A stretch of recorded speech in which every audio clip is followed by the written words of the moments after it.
Live. Everywhere. On netrootsradio.com.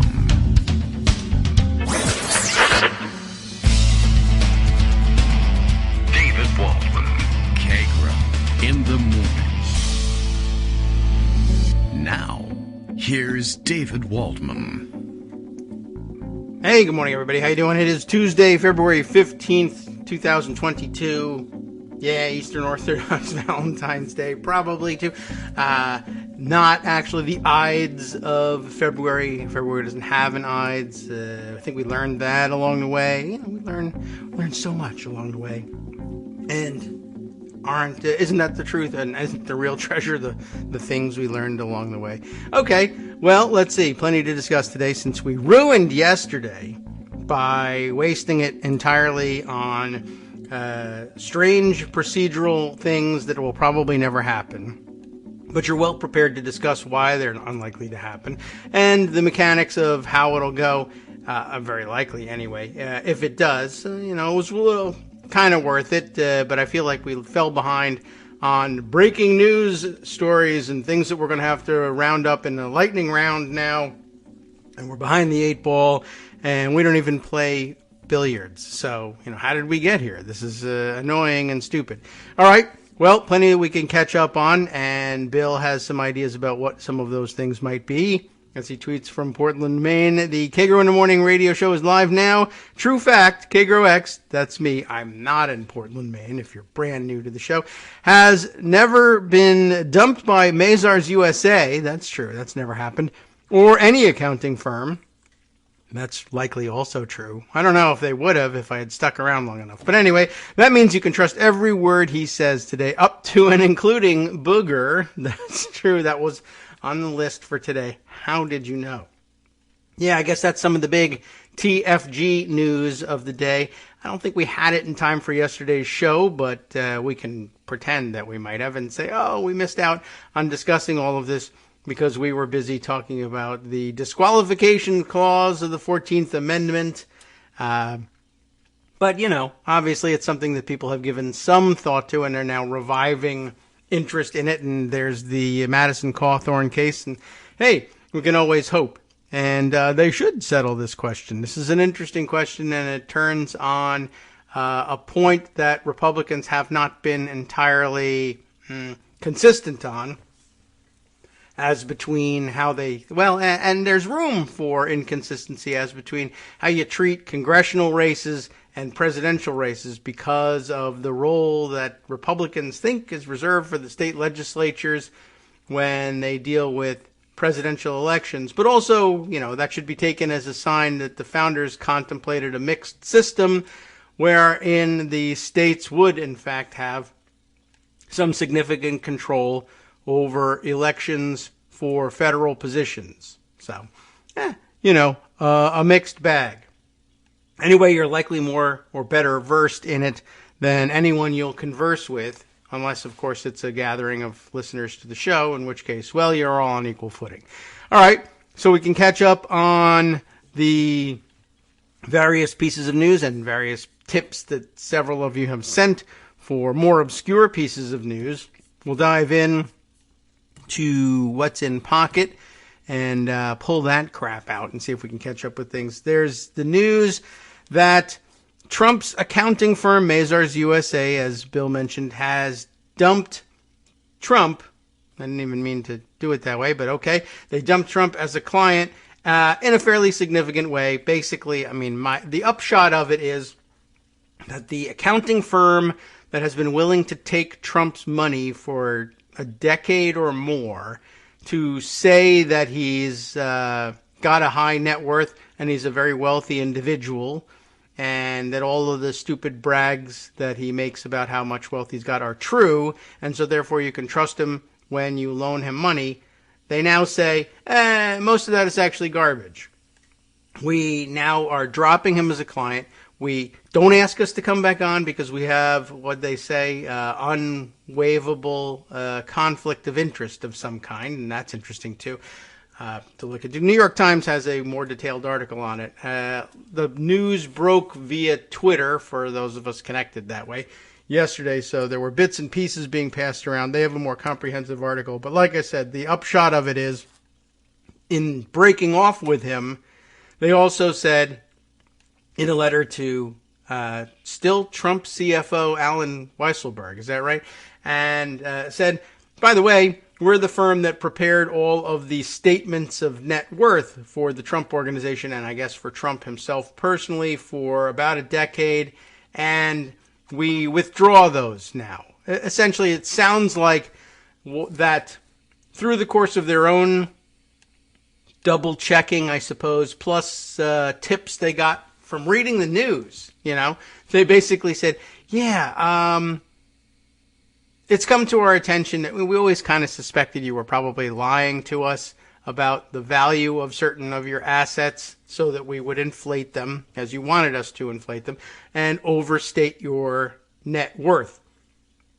It was within our tolerable discretion to choose to believe you in the absence of hard evidence to the contrary that reaches our eyes and that we choose to give credence to.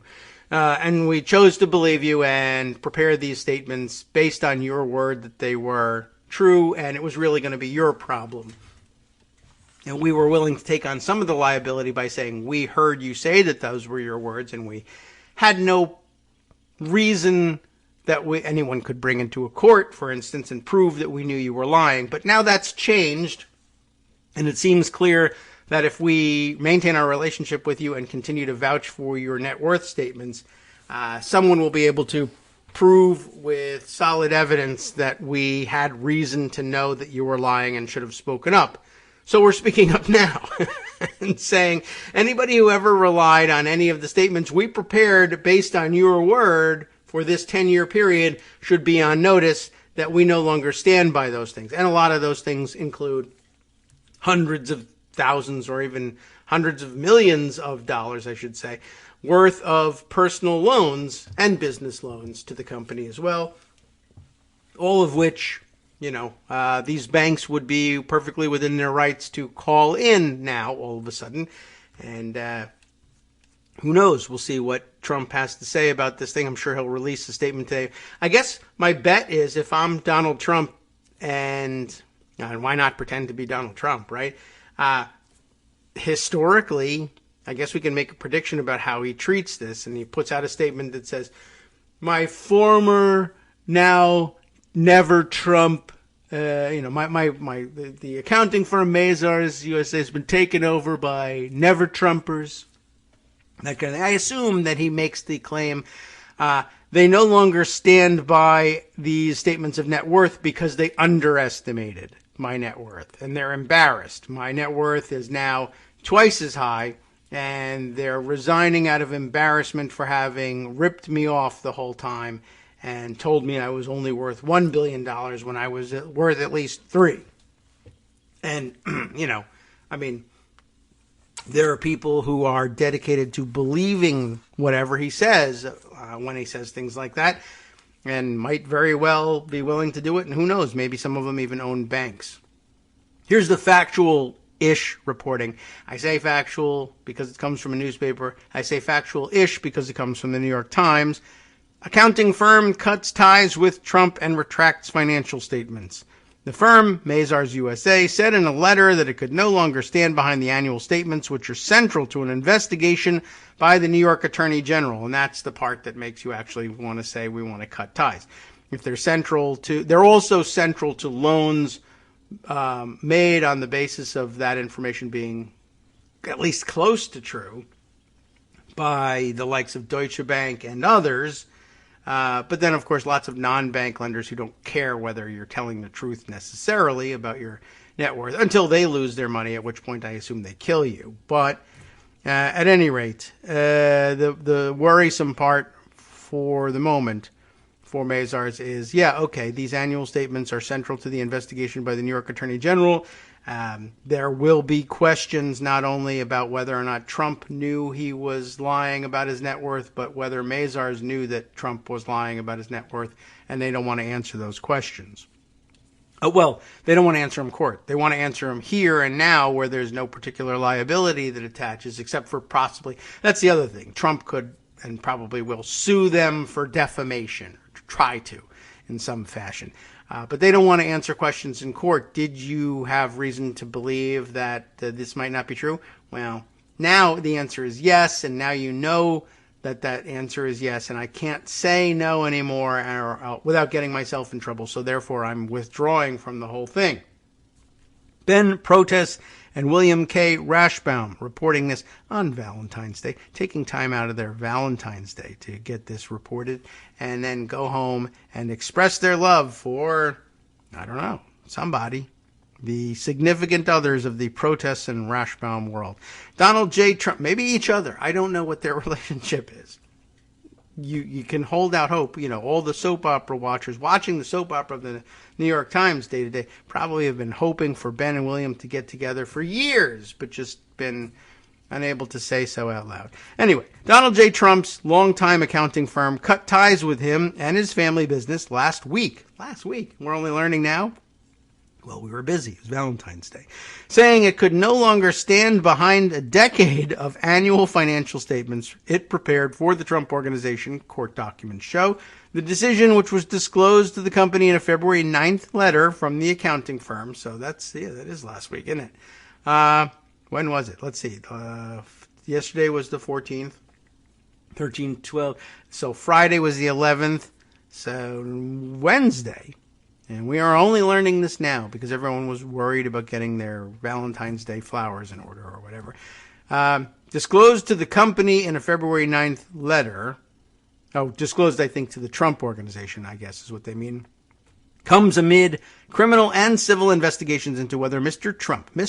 Trump, illegally inflated the value of his assets. The firm, Mazars USA, I love that, compiled the financial statements based on information the former president and his company provided. The letter instructed the Trump Organization to essentially retract the documents known as Statements of Financial Condition from 2011 to 2020. That's quite a few. In the letter, Mazars noted that the firm had not, quote, as a whole, unquote, found material discrepancies between the information the Trump Organization provided and the actual value of Mr. Trump's assets, but given what it called the totality of circumstances, i.e., we know you're lying, including Mazars' own investigation, the letter directed the Trump Organization to notify anyone who received the statements that they should no longer rely on them. The reliance is, long past. Of course, people have lent money based on it, and now they can say, well, if that no longer is operative, we can call your loan in, usually by the usual terms of bank loans. I don't know what Russian mobsters have in their terms, but they probably have no legal recourse. But they could, Trump could fall out a window in Kyiv. You don't know. The statements which Mr. Trump used to secure loans are at the center of the two law enforcement investigations into whether Mr. Trump exaggerated the value of his properties to defraud his lenders into providing him the best possible loan terms. Mazars' acknowledgement, or the possessive Mazars' acknowledgement that the statements were fundamentally flawed was a potential blow to the Trump Organization as it attempts to fend off the long-running scrutiny of its finances. And for Mr. Trump, whose personal finances are intertwined with those of his family business and who has long faced questions about his taxes, Mazars is the latest in a long line of companies to break with him over the last year, following in the path of several banks, insurers, and lawyers. The disclosures about Mazars' work for Mr. Trump appeared in new court documents filed by the New York Attorney General, Letitia James, who is seeking to question the former president and two of his adult children, I love that term, under oath as part of her civil investigation. Mr. Trump's lawyers had asked the judge to prohibit the questioning, and in response, Ms. James's office argued in court papers last month that the company had engaged in fraudulent or misleading practices. Her filing on Monday, which marked her latest attempt to press ahead with questioning Mr. Trump, as well as little baby Donald Trump Jr. and Ivanka Trump, included a copy of the Mazars letter signed by the accounting firm's general counsel. So that'll do. wonders for the Trump organization. The Manhattan District Attorney's Office has been conducting a separate criminal investigation with the assistance of lawyers from Ms. James's office. In a statement, the Trump organization said that while it was disappointed with Mazars' decision, it viewed the letter as confirmation that the firm's work was performed in accordance with all applicable accounting standards and principles. I mean, that's kind of true. And that such statements of financial condition do not contain any material discrepancies. That part is probably not true. But I guess they do get to say this. All right, tea break, everybody. There we go. Anyway, it's not hot anymore, but just needed a sip of something anyway. So, yeah. That's some interesting spin. It does show that the letter says, I mean, that's a way to get out of there, right? Listen, everybody. This letter illustrates definitively that the work that Mazars USA did for the Trump organization was all performed in accordance with all applicable, now that's my New York accent, all applicable accounting standards and principles.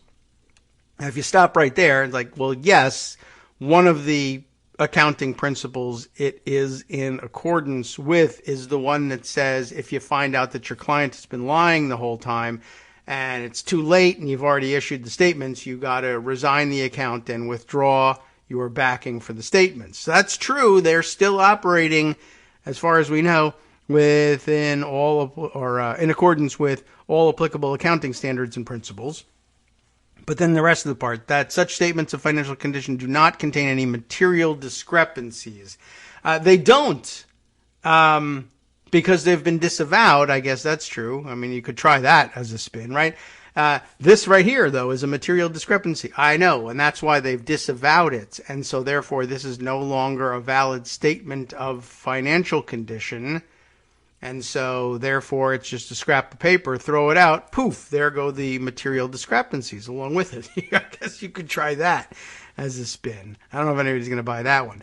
The company argued that Mazars' characterization of its work, quote, effectively renders the investigations by the DA and AG moot. How do you like that? I mean, that too is a fantastic spin. Imagine, though, I mean, in their world, of course, they'll say moot, render them moot. Oh, that means that they can stop them, and they were all garbage, and all of our denials of their accusations are true. It doesn't mean that, of course, though there is a sense in which you could say, well, it renders the investigations moot, i.e., they've proven their point, and there's no further value in investigating. They should just get right down to the prosecution. Right? Like, think of it this way. I'm investigating, let's say, Jeffrey Dahmer for murder and cannibalism. I mean, this is all done, right? And then he confesses. Well, the investigation is moot, says his lawyer. Yes, the investigation is moot. The prosecution isn't moot, but the investigation is moot. I don't need to do it anymore. He's mooted mooted the necessity of the rest of the investigation. Now, it might be wise to continue on because there could be fine points that, for instance, without further investigation, we might not have the foundation to introduce killer evidence, and no pun intended, but killer evidence at the trial that will really nail everything down. But everybody's pretty sure he's guilty, and he says so too. We could go ahead with just that, but I think there's some aggravating factors that I think everybody should know about. He's confessed to the murders, but not to the eating of people. And I think the jury should know that he ate them. So maybe it's not entirely moot, but that's some interesting spin. Good work on the lawyer's behalf and giving people, the MAGA crowd, something to hold on to. But it's moot. Yeah, I know it's moot. And there were no material discrepancies. That's because the paperwork's been withdrawn. But all of it was done in accordance with applicable principles of accounting.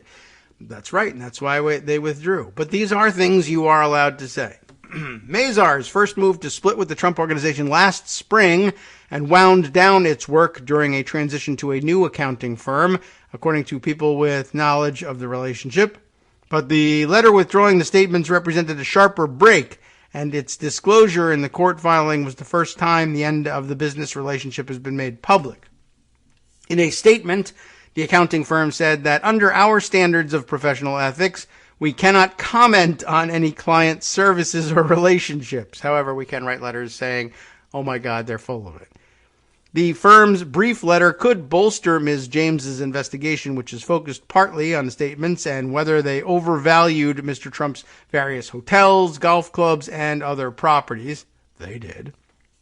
Mazars said it concluded that the statements were no longer reliable, based in part on the Attorney General's earlier filings, its own investigation, and information the accountants received from internal and external sources. That's very vague.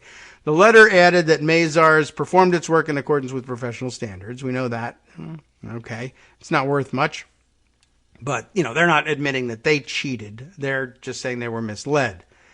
But based on professional standards, we now found out we've been misled. We had suspicions, but now we know for sure, so we're out of here. That's what the Professional Ethics Code says to do. Because Ms. James's investigation is civil, she cannot file criminal charges. Not based on this. She could file some later, also based on this, but okay, I get what you mean. Anyway, but she could sue Mr. Trump and his company to seek financial penalties and could try to shut down certain aspects of Mr. Trump's business in New York. As the most recent filings demonstrate, the evidence continues to mount, showing that Donald J. Trump and the Trump Organization used fraud and misleading financial statements to obtain economic benefit. Ms. James said in a statement, there should be no doubt that this is a lawful investigation. There isn't. And that we have legitimate reason to seek testimony from Donald J. Trump Jr., and Ivanka Trump. It is unclear whether Mazars' break with the Trumps will have any bearing on the district attorney's criminal investigation into Mr. Trump. Probably. The firm has been cooperating with that investigation, and Mr. Trump's main accountant at Mazars has already testified before a grand jury hearing evidence about Mr. Trump. The office of the district attorney, Alvin Bragg, declined to comment. How funny is that the Braggs declined to... All right. Anyway, both investigations still face obstacles. While the statements may contain exaggerated estimates of Mr. Trump's property values, those same documents also include a number of disclaimers, including acknowledgments that Mr. Trump's accountants had neither audited nor authenticated his claims. That's a good disclaimer for Mazars, bad disclaimer for you. Another disclaimer notes that Mazars did, quote, not express an opinion or provide any assurance about the statements, a common caveat in statements of financial condition. The firm also disclosed that while compiling the information for Mr. Trump, it had become aware of departures from accounting principles generally accepted in the United States of America. The Trump lawyers, Mr. Trump's lawyers would likely argue that his lenders, who were sophisticated financial institutions like Deutsche Bank, would not have relied on the statements when providing him loans. They just asked for them in case they wanted to make confetti, I'm sure. Still, in her court filings last month, Ms. James highlighted potentially misleading statements about the value of at least 6 Trump properties, including golf clubs in Westchester County, New York, and Scotland, as well as Mr. Trump's own penthouse home in Trump Tower, by which he means where he keeps his penthouse magazines. According to that filing, Mr. Trump claimed that the triplex apartment spanned 30,000 square feet, giving it an eye-popping value of $327 million. In truth, the apartment was 10,996 square feet. He was counting the ceiling space in case he decided to start dancing on the ceiling. He's a big Lionel Richie fan. That's the reason that this happened. And some of his best friends are Lionel Richie. So, he's not prejudiced. Mr. Trump's long-serving chief financial officer, Alan H. Weisselberg, later acknowledged to investigators that the company had overvalued the apartment by, give or take, that's a quote, give or take, $200 million. Now remember, the value that they said was $327 million. So they give or take. Now, if it's give, then it's not overvaluing. But okay, it's just an expression. It's really take $200 million. That's $127 million. That's an expensive apartment. It's true. But what can I tell you? Just tell the truth. Separately, Mr. Weisselberg and the Trump Organization were indicted last summer and accused of orchestrating a 15-year scheme to provide certain executives with off-the-books luxury perks, like free cars and apartments. Mr. Weisselberg and the company have pleaded not guilty, and the case is tentatively scheduled to go to trial late this summer. There was some mention, as I recall, from the Mazars letter of one such apartment, in fact, but no real explanation. They might mention it later on down in the body of the article here. But it was for, who was it? Matt Calamari Jr., I think. Or is that right? Do I have the name right? Anyway, one of his security dudes also got, I guess, some sort of free apartment perk, and that was mentioned in the letter, and I'm not sure why. Both the civil and criminal investigations have examined the underlying information the Trump Organization provided Mazars as the accountants compiled the annual financial statements.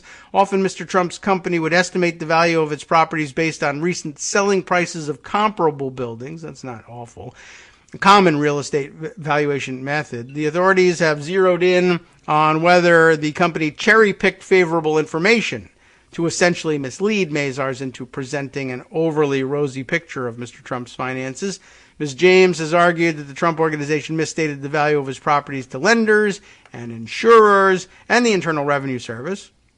Many of the statements, she argued in a filing last month, were generally inflated as part of a pattern to suggest that Mr. Trump's net worth was higher than it otherwise would have appeared.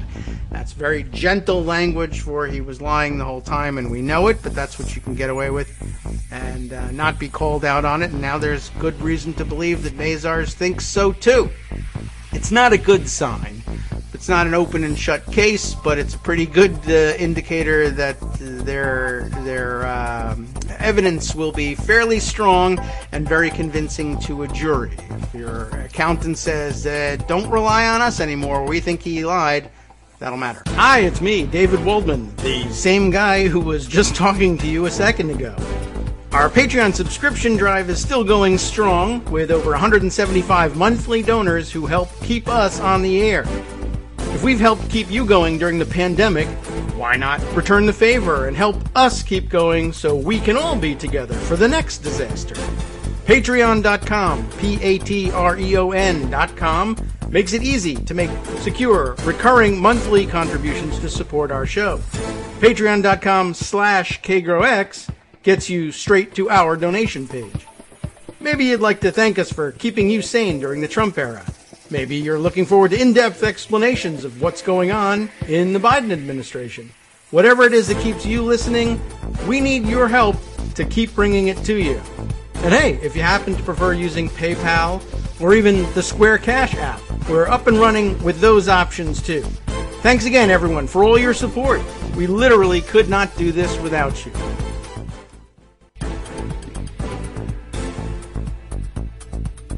All right, welcome back now to the Kagro in the Morning Show here on Netroots Radio. Athena 5000 sending us a fun GIF of, is this Amy Schumer having some snack here, licking the fingertips and enjoying the meal, saying, he probably, he'll either, we were talking about the former guy, either falling out a window in Kiev or having a Novichok sandwich. Yeah, that's also a distinct possibility. This withdrawal by the accountants means that all of his lenders are going to want their money back. The lenders, both institutional and otherwise. And, well, some of those lenders, have a habit of collecting in weird ways, like, serving the Novichok sandwich or having people fall out windows. I'm just thinking about Trump, like, giving a tour of the Trump Tower penthouse. And all these windows are imported, beautiful glass from artisan glassmakers in Ukraine. Have you ever heard of Ukraine? Not a lot of people know about Ukraine. It used to be the Soviet Union, but now it's its own country. It's beautiful and free and independent and totally not corrupt. At the time he was telling them that. And we had the finest artisans fabricate these windows. All the windows in my apartment, not all of Trump Tower, but my apartment particularly, has the Ukrainian windows. And now he realizes that. And gee whiz, the president has moved out of the skyscraper penthouse apartment and into the, ranch-style one-story construction down at Mar-a-Lago. It's not so bad to fall out of those windows. So I guess there's Novichok in his face paint now, and that's the end of that. So anyways, what else is new? There's a lot more, of course, to dive into. A lot more courtroom hijinks we could bring to your attention.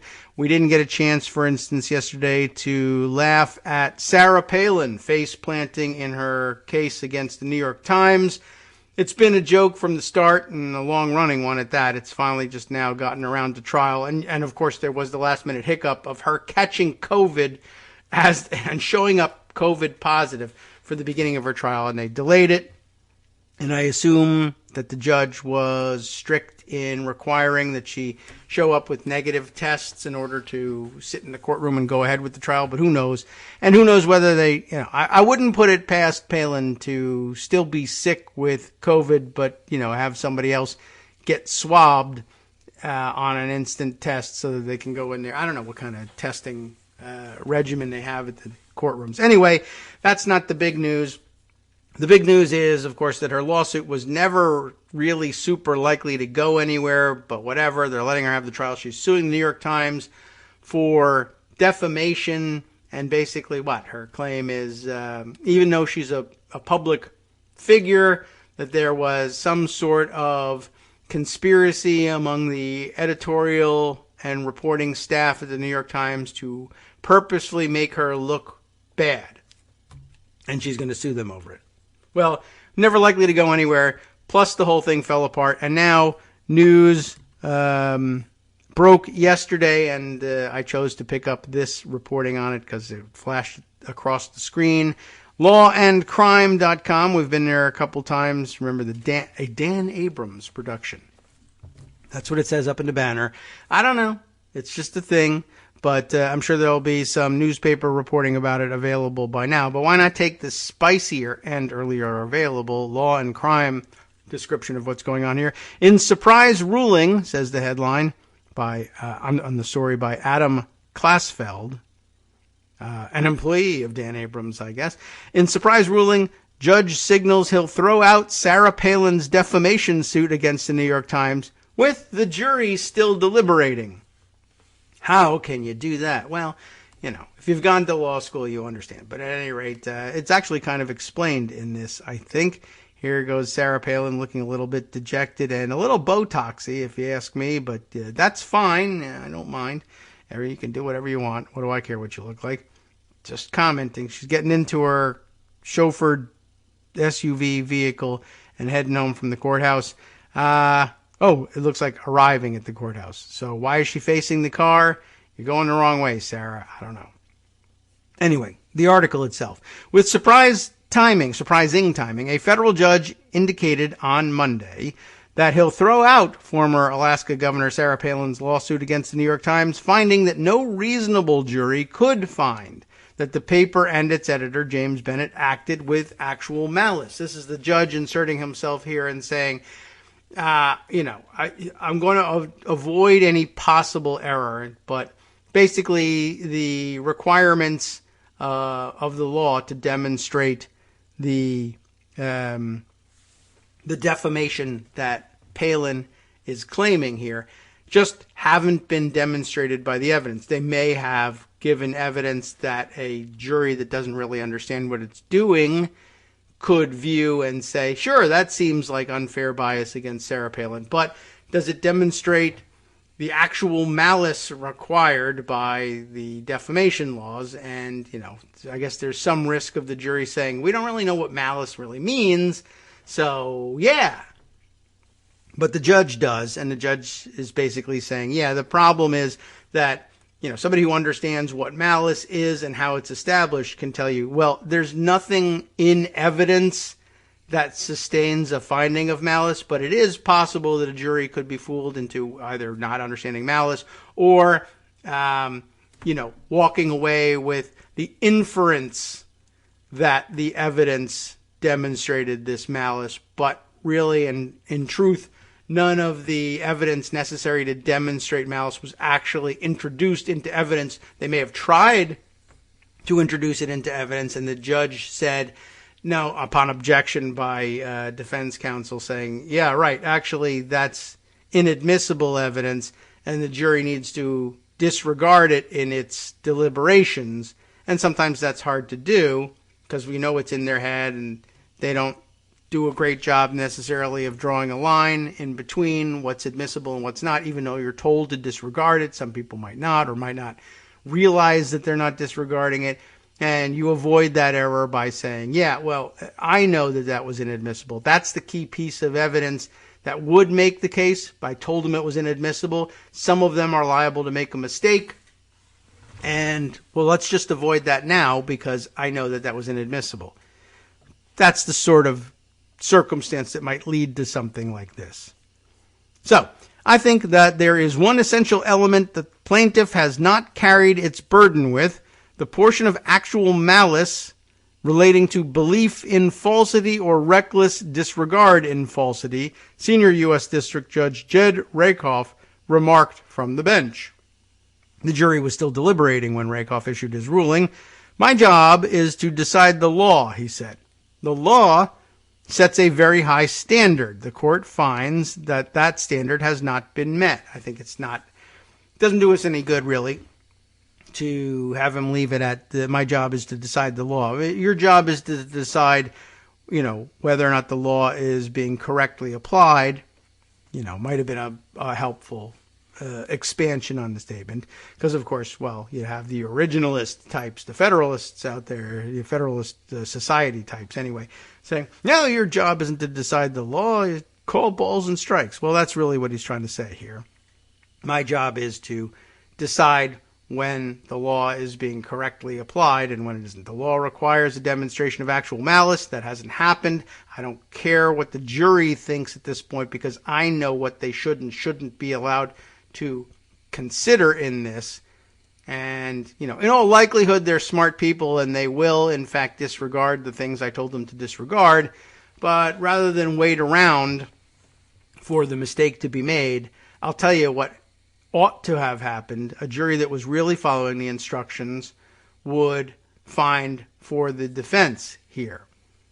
So it doesn't really matter. Why wait around? They'll either make the right decision, in which case, who cares? Or they'll make a mistake, in which case I would have to say, no, I'm sorry, I'm vacating the verdict. You've reached an incorrect conclusion. You got fooled by stuff that they blurted out and got objected to, and I told you to ignore, and you forgot to ignore it. And there's no other way you can arrive at a finding for the plaintiff here unless you are taking into account evidence I told you was not allowed.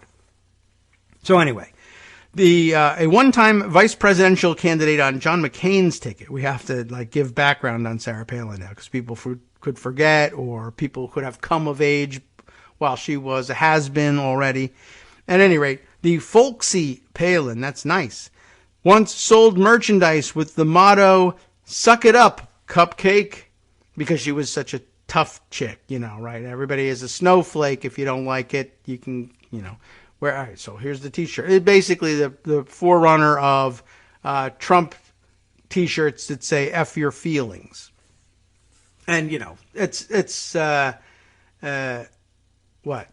What the hell is the word I'm looking for here? Anyway, it's applicable here because, and important to say this, because there are so many ways in which Sarah Palin was clearly the forerunner, the harbinger of a Trump to come, and ushered in, it would have been somebody else, perhaps. She might not be at fault for it. In fact, John McCain is at fault for it. And in fact, John McCain's consultants are at fault for it, even though they are now prominent never-Trumpers. And I think they've acknowledged as much and said, yeah, that was a huge mistake. But anyway.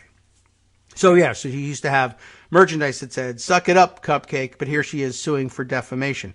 Why didn't she suck it up? And the answer is, I guess she's not a cupcake, or she's a hypocrite, or an idiot, or it was never a good idea to tell anybody to suck it up in the first place, and goodbye. Anyway, an attorney for the New York Times, because they're being sued in all of this, I wonder if they've written up on this, and of course they'd have to put disclaimers in it anyway. Maybe that's a good reason not to read their coverage of it.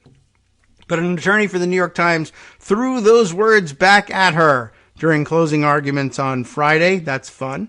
Despite calling the Times editorial, quote, very unfortunate, Judge Rakoff apparently agreed that Palin shouldn't have made a federal case, in the real sense, of an error in a 4-year-old editorial that was corrected 12 hours later. Palin claimed that the 2017 editorial, America's Lethal Politics, defamed her by linking her to a deadly mass shooting some 6 years earlier. Yes, that would have been the, they're just surveyor's marks kind of thing. Right, okay. Before it was corrected, the editorial asserted that the link to political incitement was clear. When Jared Lee Loughner, I shouldn't be naming the perpetrators, but it's in here, opened fire more than a decade ago in Tucson, Arizona, killing 6 people and injuring 13, including Representative Gabrielle Giffords, who had appeared in graphically in one of Palin's, whatever the hell's, I don't remember what she was putting out, but in some of her materials with the crosshairs over her face. Oh no, they're surveyor's marks. Remember that whole thing? Anyway, the editorial board had been referring to a map disseminated by Palin's Political Action Committee, Sarah PAC, which had stylized crosshairs over the electoral districts of Giffords, okay, the districts, not the face, and 19 other Democrats. No link was ever established between the shootings and the maps. The Times does not dispute that they made an error, but their attorney, David Axelrod, argued that their speedy correction showed the paper's then editors harbored no actual malice, a standard that has been the law of the land in defamation cases since the watershed precedent in New York Times versus Sullivan more than half a century ago. And you know what happens to things that are more than half a century old. I'm amazed they stood by it. Freedom of the press and freedom of speech are fragile things, Axelrod told the jury, the jury, not just any jury, shortly before their deliberations on Friday afternoon. Shortly before ending his summations, Axelrod added, "The First Amendment is so important that honest mistakes don't create liability." Written in reaction to the 2017 congressional baseball practice shooting by James Hodgkinson, who shot Representative Steve Scalise, you might recall, and other Republicans, the editorial invoked the Loughner shooting some 6 years earlier as another example of a Congress member being victimized by gun violence. Axelrod argued that the Palin, Sarah Palin, but okay, argued that Palin was something of a footnote to the original editorial, which criticized politicians across the aisle, that is to say, on both sides. The editorial, which even praised Donald Trump, amazingly enough, noted that Hodgkinson was a supporter of Bernie Sanders. All right, whatever. Anyway, I mean, it's true, I guess, or we've heard that before. Anyway, Palin's attorney, Kenneth Turkle, claimed then Times editor James Bennett, quote, hated his client because of his politics. I think he hated her because of her politics, but all right. But there was little evidence of that at trial. Bennett apologized to Palin during his testimony, and Judge Rakoff previously threw out Palin's claim of punitive damages, finding evidence of Bennett's ill will is, quote, quite modest indeed. Bennett put the finishing touches on the unsigned editorial, and the initial draft, written by Elizabeth Williamson, did not include the disputed language. It was not Bennett's decision to even refer to Palin in the original editorial, and internal Times communications showed that they scrambled to quickly correct the story amid criticism. During her testimony, Palin acknowledged that she did not request a correction or apology at any point after it ran on June 14, 2017, one day after the congressional baseball practice shooting. She posted that she was, quote, exploring options on a lawsuit on Twitter the next day. So never asked for any retraction, just went straight to the lawsuit. And also I understand from the proceedings along the way, they made all sorts of claims about what her damages should be, and that she was so distraught from the whole thing and lost sleep and yada yada. And then they asked her about that lost sleep, and so you haven't been able to sleep since 2017? Well, no, well, what'd you do to try and restore your ability to sleep? But, people who are looking for punitive damages handout are going to say, I had to seek, expensive psychiatric therapy and, pharmaceutical treatment. And I saw all these specialists. And she was just like, well, I treated it holistically, which a lot of people were like, yeah, okay. So she smoked weed and went to bed, which might be perfectly fine in Alaska or whatever state she was in at the time. I don't know. Not my call. But basically she said, actually nothing. And I didn't really lose a lot of... Basically, you make me admit that I was just lying about the whole thing and wasn't entitled to any punitive damages anyway. So, okay. Let's see. And, I guess the killer part there is, so did you call him and say, hey, I think you're wrong? No. Did you write him a letter and say you should retract this? No. Did you ask him for an apology? No. You just started exploring options? Yeah. Well, that's called losing your case, lady. Judge Rakoff noted that his ruling will inevitably go up on appeal because, Palin's got people who will back her so that she can stay in the news suing the New York Times. As a result, he will allow the jury to have its say so that I guess the appeals court will have that verdict in hand too. And I mean, it might very well say, yeah, we, the jury, find that this whole thing is bull.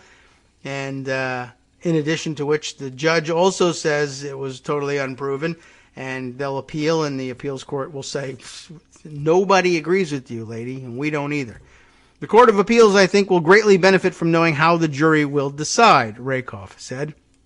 And, of course, if they come back with a finding for her, for the plaintiff, and the judge says, yeah, well, but there's no real legal way they could have reached that conclusion, it's actually not, all that bad for the judge. I mean, you might think it would make the judge look bad, but it will make the judge look right. I intervened for good reason. And he won't look all that bad if they come to the same conclusion either. So he's sitting in a pretty decent position, and I think he knows that. Anyway, he said that the jury's verdict will inform the Second Circuit of their view of the facts. Attorney Mitchell Epner, who has consulted with media organizations on First Amendment and copyright issues and is now of counsel with Rottenberg, Lipman, Rich, PC, called Rakoff's timing very unusual. I would have expected the judge to wait for the jury to return its verdict before ruling on the motion for judgment as a matter of law, because there was no urgency to issuing that ruling, Epner noted. Nothing would have changed if he had waited for the verdict to have been announced or for the jury to say that they couldn't reach a verdict. This introduces another potential appellate issue, because if Sarah Palin loses in front of the jury on appeal, one of the arguments that I would expect her attorneys to make is that the news of the ruling by the judge couldn't help but it seeped its way into the knowledge of the jury. I don't know whether the jury was still sequestered at the time or what. And, that is something that they can appeal on. But, of course, if he had waited and the jury had come back with an incorrect conclusion and he reversed it, then it would have been, these Clinton-appointed judges, I don't know who appointed them, but these Democrat-appointed judges, they're just taking jury verdicts and throwing them out because they don't believe in the American system of justice. And but the correct thing to do was, I think, short circuit the thing and say, look, there's no chance in the world that they can come back with a conviction. So what are we waiting for? Why are we wasting our time? So the Second Circuit Court of Appeals, of course, much more likely to understand that than the lay people reading about it from Sarah Palin's point of view and saying, what is this judge doing, not letting the jury do its work, even though conservatives are all about taking work out of the hands of juries when it comes to stand your ground defenses or the whole tort reform idea about frivolous lawsuits, and this shouldn't even reach a jury. They're all about taking things out of the hands of juries when it will be to their benefit. When they think a jury is going to hand them money, which, honestly, a New York jury is not likely to do for Sarah Palin here, then they want the juries to intervene and to have their say. Anyway, their deliberations will continue into Tuesday. That's today. And Rakoff instructed them not to view media coverage. So again, that's another interesting test, right? So that's like being sequestered. Don't look at the media coverage of this case, or really of anything, so that you don't accidentally find out what's going on outside in the media about this case. You're supposed to be regarding what's in the courtroom and only what's in the courtroom, and then only what's permissible in the courtroom after my ruling. It would be really interesting if they did find for Palin and it doesn't matter, but then the appeal is taken up to the Second Circuit and Palin's lawyers argue that, yeah, the problem with this is that the jury found out that the judge was throwing this whole thing out anyway, and so they that colored their ruling. Or I guess it could go either way, right? If the jury finds for the New York Times, the Palin lawyers will argue, well, they heard that the judge threw the thing out, so they said, oh, the judge doesn't think that there's grounds for defamation here, so I changed my vote, and I find for the New York Times, the defendant here. Or if they find for Palin, then Palin's lawyers will say, see, they're signaling that they think the judge is wrong, and something. I don't know what exactly. But at any rate, they'll then argue to the Second Circuit that, well, right, so the judge should never have spoken up early because that colored the opinion of the jury pool, either to make them push back against the judge because they feel like their role has been usurped, or to agree with the judge because they think, oh, well, he's the expert, I'll follow his lead and all of that. To which, of course, I imagine the New York Times will say, well, actually, Your Honors, here at the Second Circuit, I would tell you that the fact that the information leaked through the sequestration, the judge instructed them not to read media coverage of the case. The fact that they went and read the media coverage of the case anyway demonstrates that Judge, Rakoff's concern about their ability to separate out that which had been ruled inadmissible as evidence in court was in question. The judge thought, I've instructed them not to pay attention to this, but they paid attention to it. I'm afraid they'll pay attention to it anyway. What evidence do we have that was necessary? Well, we have the evidence that he also instructed them not to pay attention to the media coverage, but then they did. So, I think they're sitting in pretty good position here. All right, so let's see. We'll just wind up one more paragraph here. When Palin originally filed the case in 2017, Rakoff granted the Times motion to dismiss before being reversed on appeal for a procedural oddity. So, I guess that's out there. They might consider this a procedural oddity too, but I think it's well-founded. In that case, he had granted an evidentiary hearing at a stage when he was supposed to accept the allegations of the complaint as true. The appellate court's reversal gave Palin access to the newspaper's internal communications. Rakoff later found the evidence enough for a jury to hear the case. So I am sure that Palin's side is needling the judge for this the whole time and saying, you've been reversed on this case already, so why would you jump in and do something like this, which will give us grounds to appeal again? And the answer is, because I'm right this time. All right, I think that covers it. I think we even got a little extra color commentary on this thing that might help explain what's going on. Now, another court issue that needs some help explaining what's going on, although we're coming up to the break again. We'll save it for the other side, but we'll read what the New York Times, which is totally wrong about everything, as you know, from this case, has to say by way of explaining what's going on with the John Durham investigation, which still exists, by the way.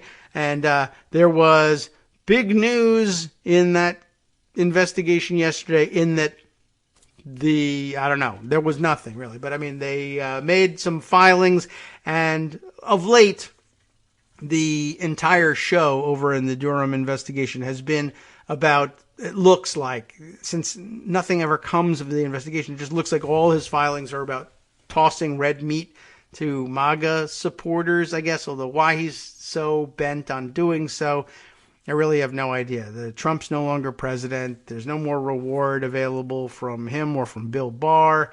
So what's the difference? Wrap up your work. But I guess he's just embarrassed at having wasted his time and energy all this time and wants to make something of it. At any rate, differing opinions in the world about what that means as Republicans and conservatives and MAGA supporters ran to the cameras to insist that this, they not only that it was of some significance, which it really wasn't, but also that it somehow proved all of their previous allegations that the Trump campaign had been spied on by the Obama government on behalf of Hillary Clinton.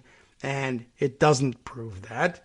And let's see, also that there is some major crime being alleged here, and there really isn't. And as many people are pointing out, if Durham thought he had the goods on somebody, he wouldn't have waited so long to, not even charge them, but just make a filing that doesn't actually charge anybody with anything. And apparently, like, the statute of limitations on some of the things that he even could potentially charge have expired. Charlie Savage has written things up for the New York Times. An annoying and a complicated case, but he's taken it on. I saw him tweeting about it yesterday, which is why I grabbed his article. I'll share it with you after the break because it's going to take some time.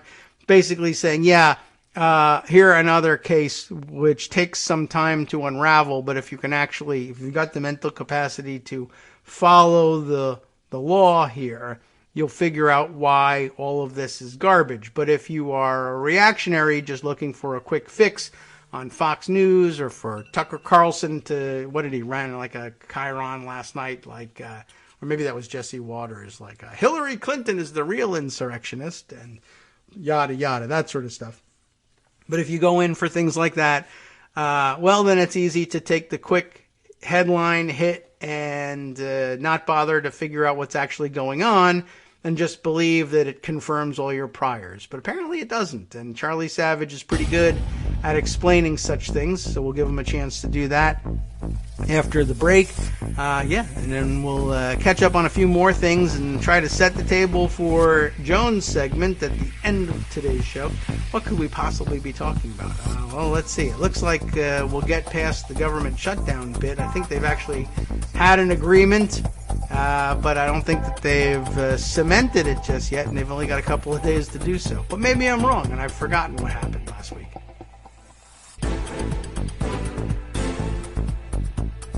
All right, welcome back now to the Kagro in the Morning Show here on Roots Radio. By the way, I forgot to track down, and I don't have any more explanation of it, but you recall that I said earlier when we were talking about the Mazars situation that their letter made some weird mention of an apartment for one of the Trump Organization employees.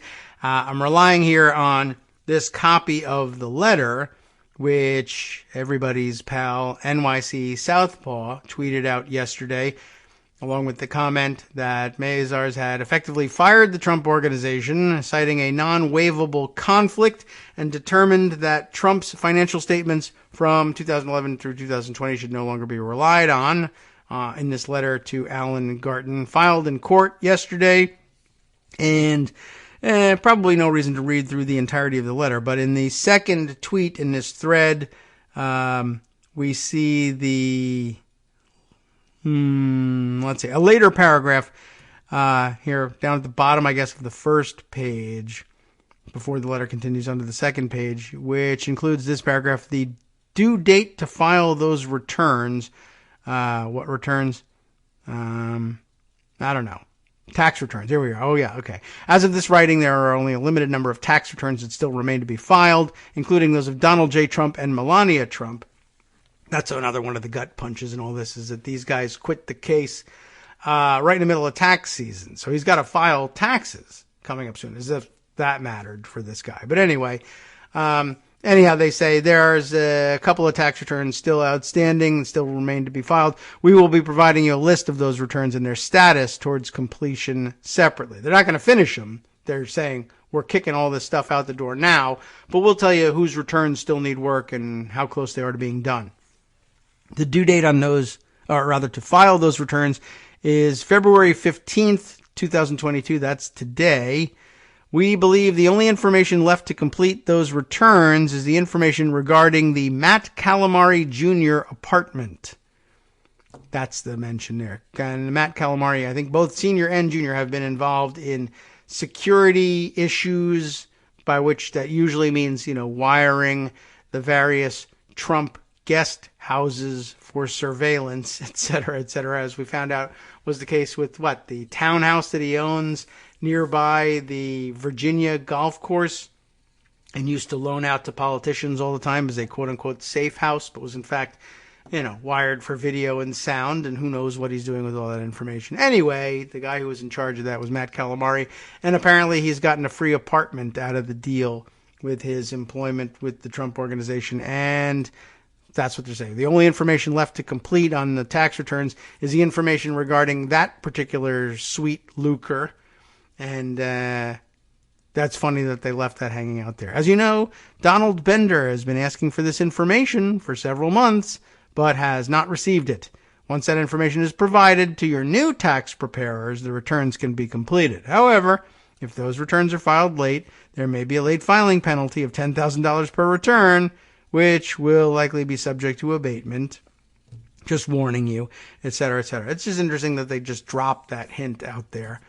And I wonder why they thought it was necessary. They could have done without naming the person. It's just interesting that they did.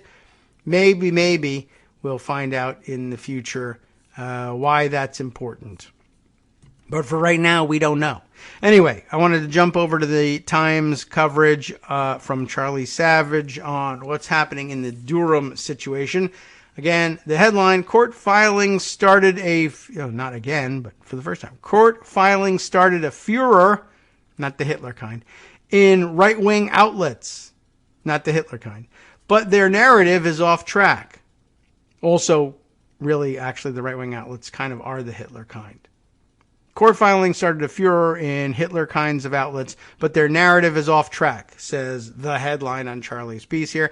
The latest alarmist claims about spying on Trump appeared to be flawed, but the explanation is Byzantine, underlying the challenge for journalists in deciding what merits coverage. Another great point by Charlie Savage. And, we'll give it coverage here and see if we can unravel it for you. When John H. Durham, and that's the important thing, right? We're unraveling the Byzantine machinations by telling you that his middle initial is H. When John H. Durham, the Trump-era special counsel investigating the inquiry into Russia's 2016 election interference, filed a pretrial motion on Friday night, he slipped in a few extra sentences that set off a furor among right-wing outlets about purported spying on former President Donald J. Trump. But the entire narrative appeared to be mostly wrong or old news, the latest example of the challenge created by a barrage of similar conspiracy theories from Mr. Trump and his allies. Upon close inspection, these narratives are often based on a misleading presentation of the facts or outright misinformation. They also tend to involve dense and obscure issues, so dissecting them requires asking readers to expend significant mental energy and time. I'll try and do that for you. Raising the question of whether news outlets should even cover such claims. Yet, Trump allies portray the news media as engaged in a cover-up if they don't. You get the play here, right? This is such garbage that we know it's likely to be misunderstood. A little bit like what Judge Rakoff says in dismissing the case, essentially, right? This is misinformation poorly presented and likely to be misunderstood if it's grasped at all by the jury. So what do we do here? We take it out of the jury's hands, or in this case, take it out of the hands of the public by saying, well, we won't even report this because it happened, true, but it's clearly designed to make people think things that aren't true. If we don't report it, fewer people will come to the conclusion about these things that aren't true. But if we don't report it, the right wing will run around saying it's a cover-up, it's a news blackout of this fantastical, spectacular bombshell of a story. And then you get cowed into covering it, even if it's just to dismiss it. But then they'll say, all right, that's just news bias. The latest example began with the motion Mr. Durham filed in a case that he's brought against Michael A. Sussman, a cybersecurity lawyer with links to the Democratic Party. The prosecutor has accused Mr. Sussman of lying during a September 2016 meeting with an FBI official about Mr. Trump's possible links to Russia. The filing was ostensibly about potential conflicts of interest, but it also recounted a meeting at which Mr. Sussman had presented other suspicions to the government. In February of 2017, Mr. Sussman told the CIA about odd internet data suggesting that someone using a Russian-made smartphone may have been connecting to networks at Trump Tower and the White House, among other places. Mr. Sussman had obtained that information from a client, a technology executive named Rodney Joffe. Another paragraph in the court filing said that Mr. Joffe's company, Neustar, N-E-U-S-T-A-R, Neustar, had helped maintain internet-related servers for the White House, and that he and his associates exploited this arrangement by mining certain records to gather derogatory information about Mr. Trump. Citing this filing, Fox News inaccurately declared that Mr. Durham had said he had evidence that Hillary Clinton's campaign had paid a technology company to, quote, infiltrate a White House server.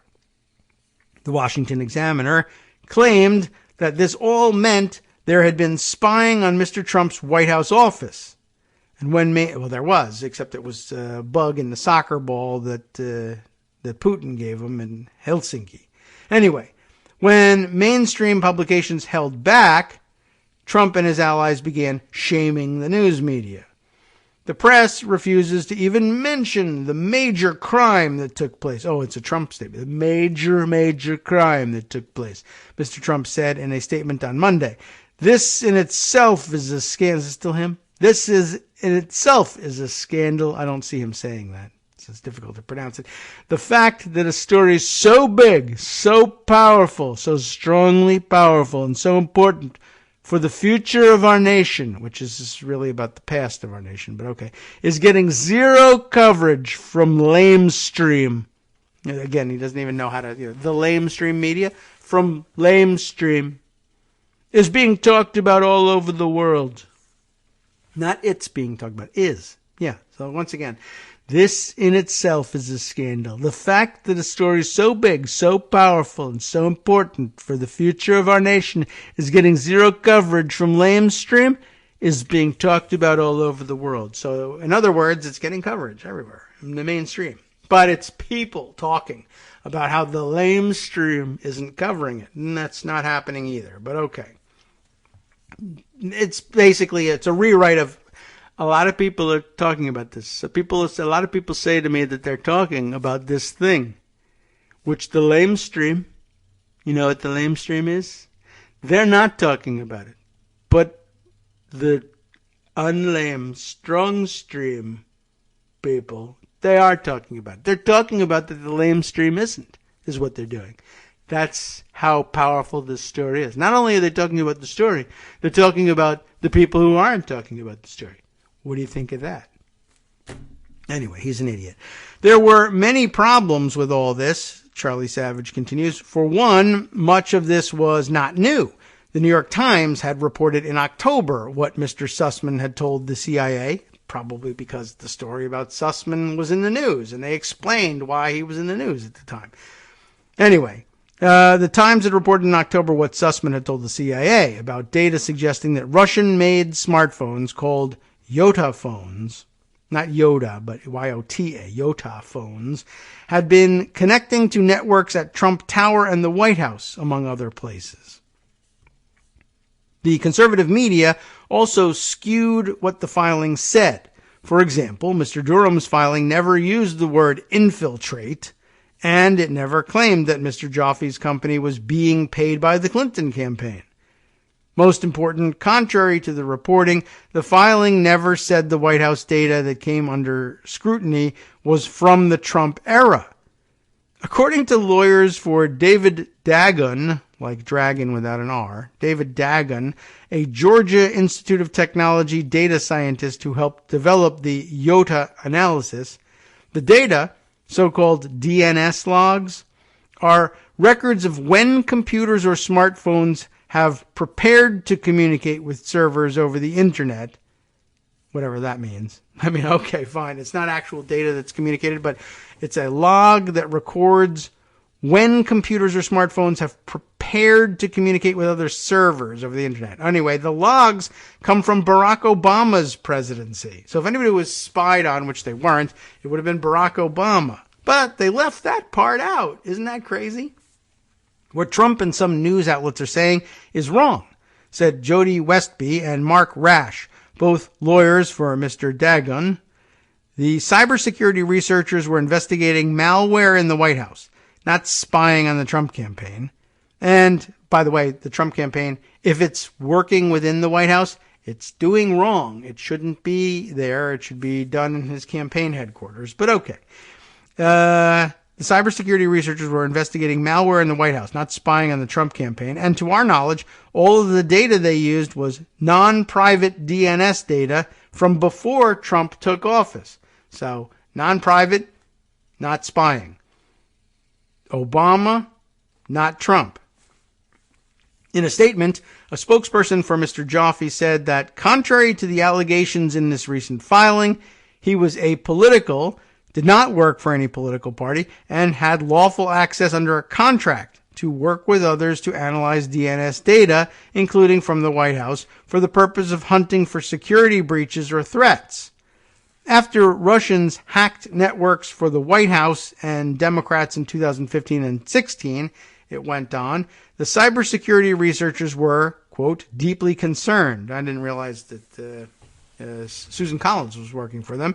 Deeply concerned to find data suggesting Russian-made Yota phones were in proximity to the Trump campaign and the White House, so prepared a report of their findings, which was subsequently shared with the CIA. A spokesman for Mr. Durham declined to comment. So that's kind of interesting, too. So after Russians hacked the networks for the White House and the Democrats in 2015 and 16, they were deeply concerned finding Russian Yota phones there. And they said so. Okay, all right, that makes sense.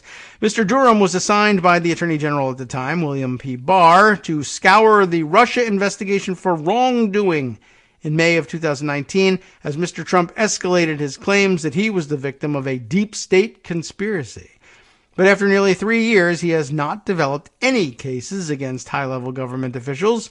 Instead, Mr. Durham has developed 2 cases against people associated with outside efforts to understand Russia's election interference that put forward unproven and sometimes thin or subsequently disproved suspicions about purported links to Mr. Trump or his campaign. Both cases are narrow, accusations of making false statements. One of those cases is against Mr. Sussman, whom Mr. Durham has accused of lying during a September 2016 meeting with an FBI official about Mr. Trump's possible links to Russia.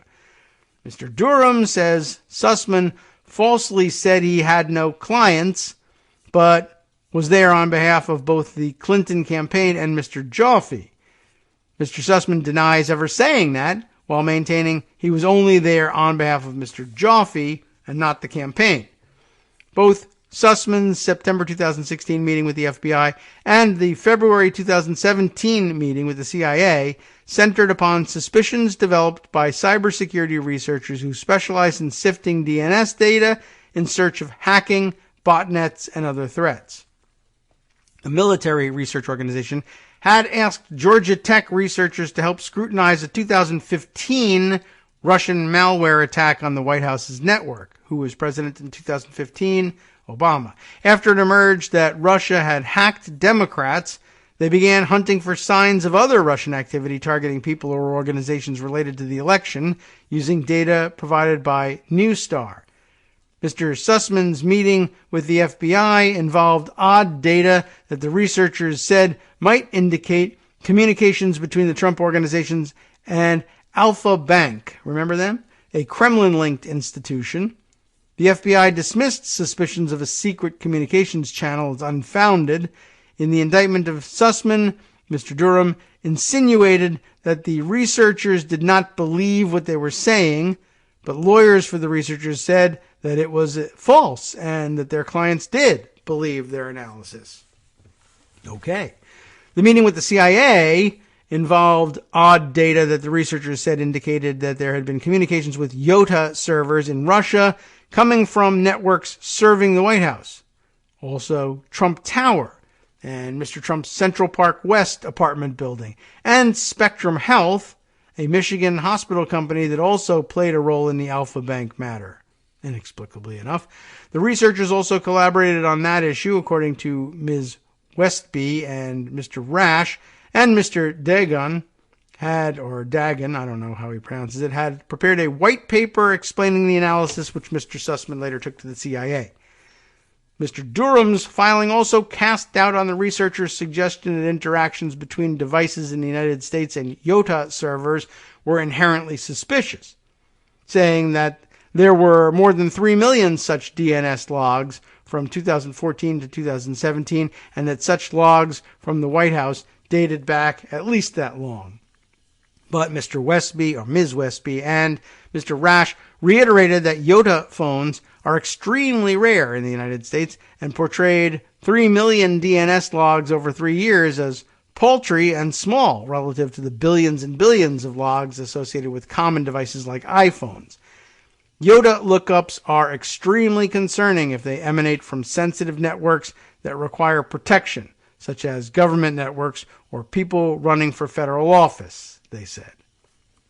So, that is extraordinarily confusing. It does clear things up a little bit, but you can see how presenting the facts is going to make, have no penetration whatsoever for MAGA cheerleaders, but at least we got the background. And it was worth doing. Okay, let's see. A couple of other items we might want to squeeze in between now and our visit with Joan, if all things are on track. How about the latest from Canada here? This is a little weird and iffy too. Mounties, I was wondering when the Mounties were going to arrive here, but the Mounties seize guns and arrest 13 protesters at a border blockade in Alberta. One of the related, protests. Although I'm sure the people in Ottawa, now that they've found the guns, they'll say, we have nothing to do with those guys in Alberta. Infiltrated by an extreme element, organizers say they plan to leave Tuesday morning, and that's today. That's the Alberta protest there. It's the subheader on this piece from the CBC. Alberta RCMP, the Canadian Mounted Police, right? The royal kind, have arrested at least 13 people in relation to a protest against pandemic restrictions, or whatever the hell else you've got, near the main U.S. border crossing in southern Alberta. Mounties said in a release early Monday that they became aware of a small organized group within the larger protest at, I don't know what this is, Coutts, Coutts in Alberta, which led to 11 arrests. Coutts, you tell me, Albertans. Anyway, they said they had information that the group had access to a cache of firearms and ammunition in 3 trailers. Officers seized long guns, handguns, multiple sets of body armor with a U in it because it's Canadian, a machete, a large quantity of ammunition, and high-capacity firearms magazines. Not clips, don't say that. In light of the news, Marco van Huigenbo, maybe? I don't know. Huigenbos. Anybody want to tell me about that one? Marco van Huigenbo? That's my best guess. One of the organizers of the protest said a decision has been reached to roll out from Coutts, or whatever the hell that place is, on Tuesday morning. We were infiltrated by an extreme element. Maybe. Our objective was to be here peacefully. He said, to keep that message going, we want to peacefully leave and return to our families. That's a good answer. Let's see. Superintendent Roberta McHale of the RCMP told media around 2 p.m. Monday that while there haven't been many incidents involving violence, an investigation started after a period of time when the initial protesters arrived. McHale said, that was useless. McHale said the RCMP began to receive information about potential threats, which took time to investigate and led to arrests on Sunday night. We have since made another arrest involving this, the escalation of violence towards the members, including having someone break one of our checkpoints this afternoon and just about hit one of our members on the road, McHale said. I think I can piece together what happened there. McHale also added that the different charges and different acts have created a situation where the Mounties are investigating conspiracy to attempt to commit murder. Wow. Okay. Well, murder's serious, so you got to look into it. Boy, a conspiracy to attempt to commit murder. In a second release Monday, RCMP said 2 more people had been arrested in connection with the border blockade. RCMP say they arrested 1 man on the highway who was en route to the protest site. Police said they seized 2 weapons from his vehicle. He remains in custody. In a second incident, around 12:45 p.m., a semi-truck approached an RCMP check stop north of Milk River. RCMP said the driver sped up and drove toward police, but swerved at the last moment and hit some traffic cones that were on the roadway. The driver was arrested close to the scene for criminal code offenses. What do you know? The protest, of course, has dragged on for 2 weeks, even there in Alberta, I guess. The protest by people opposed to COVID-19 vaccine mandates has impeded or outright blocked access to the normally busy border crossing for 2 weeks. Speaking at an unrelated event Monday in Calgary, Alberta Premier Jason Kenney said the successful police operation now clears the way for authorities to proceed with further enforcement without fear of provoking violence. Now that the RCMP has successfully resolved this potential threat, they will proceed, I'm informed, with enforcement against others who are involved in the blockade, he said. Kenney also said the provincial government has procured enough heavy equipment and people to operate it to assist the Mounties in removing commercial vehicles blocking the highway. RCMP says a large farm tractor and a semi-truck attempted to ram a police vehicle on Sunday evening, providing an example of the militant mindset of a small segment of the protest. Officers were able to get out of the way and avoid a collision. It was a farm vehicle, so, they waited 10 minutes, had a cup of tea, and then jumped out of the way. The driver of the tractor was identified, and officers are working to locate him and arrest him. They really just should have hopped on the back of the tractor and rode home with him.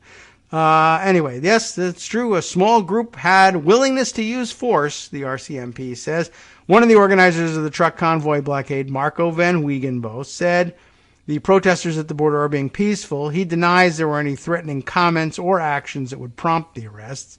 Many videos were rolling. Many guys were standing around. I have not seen evidence that that is in fact correct. I feel like they have other motives, he said. And yet, there were the guns. Police say a small organized group within the protest was said to have a willingness to use force against police if any attempts were made to disrupt the blockade. On the weekend, Mounties disabled 3 excavators they believe were on their way to the border blockade. Corporal Troy Savinkoff, guessing at that pronunciation, says police intercepted the heavy equipment on the highway north of the protest, and he says officers told them to turn back. And he says they did. Savinkoff said the excavators then parked on the side of the road, and police suspected they planned to continue to the protest. Savinkoff said he doesn't know what police did to disable the vehicles. He said the police issued dozens of tickets on Sunday to vehicles involved in the protest, most of which he says were issued under the province's Traffic Safety Act and other laws relating to road safety.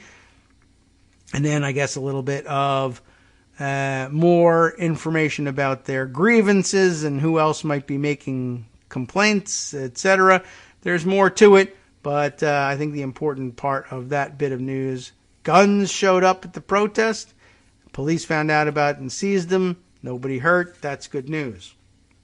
Let's also note for the record before hopping out of here for our last break and before our last segment, the tweets from Shane Goldmacher, New York Times national political reporter, who let us know that super trader Josh Hawley, apparently out there now offering, selling merchandise with graphic representation of him, the photo of him giving the raised fist salute of sorts to the January 6th rioters, and selling a coffee mug is what's featured here.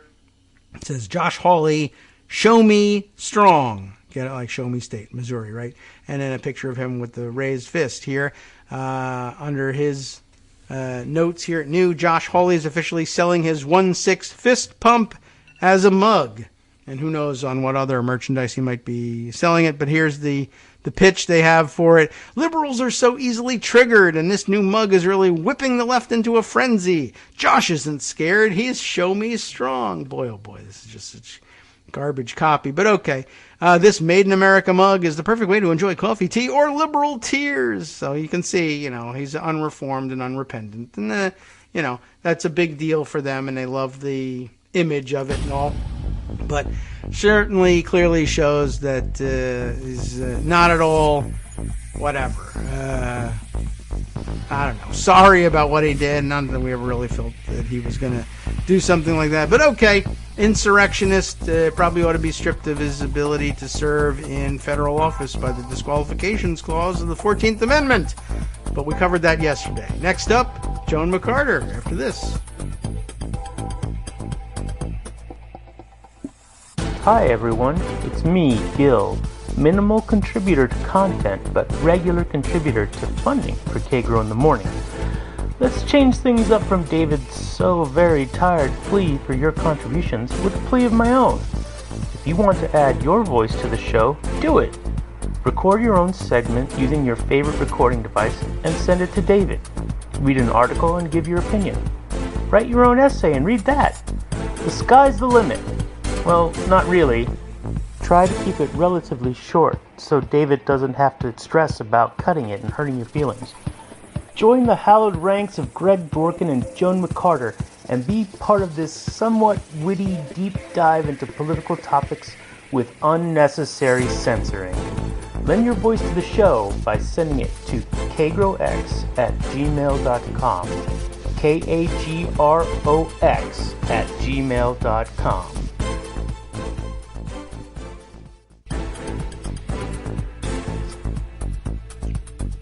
All right, welcome back now to the Kagro in the Morning Show here on Netroots Radio. Joan McCarter is indeed with us, and a few disclosures ahead of time.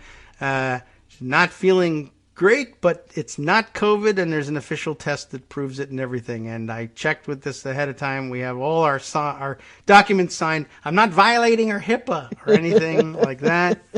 And I don't even think you can violate HIPAA without a phone being out videotaping somebody. I just saw another weirdo lady screaming about something on video, and she was saying, "You're violating my HIPAA law," which was a great way of putting it, and had nothing to do with healthcare in the context. But at any rate, we're not violating anything here. But okay, Joan, a little under the weather, or a lot under the weather, I guess, last week.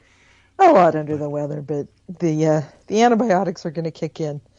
Excellent. I went to the doctor last night, got not the rapid test, but they ended up doing it rapidly. I got tested at 5 o'clock last night, and the email with the test results was in my inbox at 1:30 this morning. Okay, so it's a regular I wasn't test. up at 1:30 this morning to read it, but it was waiting for me. That's nice. So rapidly executed, whatever it is, PCR test. That would I can't remember. Yes. Okay. Yes. So all right, negative. That's good news. Good news for Idaho as well. It doesn't have to add you to the statistics. Talking to my doctor, she told me that I think it was the second week of January. 80% of the swabs of the tests she did, were positive. That is awful. Yes. Wow. Okay, so yeah, naturally, time to get rid of the masks and everybody back into the schools and whatnot. Get rid of the masks? Yeah, for sure. In Idaho? Absolutely. What masks? Yeah, all right. Well, get rid of other people's masks. They're going to drive out and burn your masks in California. Pretty much, yeah. Sounds like. All right, so get rid of make it illegal to bring masks into the state. Probably they'll try that one. Why not introduce that as legislation and make you very popular? There's now legislation passing through the House to something with ivermectin in nursing homes. I don't know. I just saw it go by on Twitter. All right. Is either horse nursing homes or people nursing homes? Yeah, you have to, nursing homes and doctors' offices have to have ivermectin available or some damn thing. All right. Anyway, they just remember, they don't want to get between you and your doctor. Right. If you like your veterinarian, you can keep him, I guess, is the I don't know. That's very weird, but that's very typically Republican, and introducing bills like that, even when the rest of the Republicans in the legislature are smart enough to know, all right, don't pass this bill or whatever, or pass it, but the Senate never will, or they're going to do it. I don't know, but in some states they love introducing these things regardless of whether they're going to pass. Oh, it's Idaho, or it'll not. pass.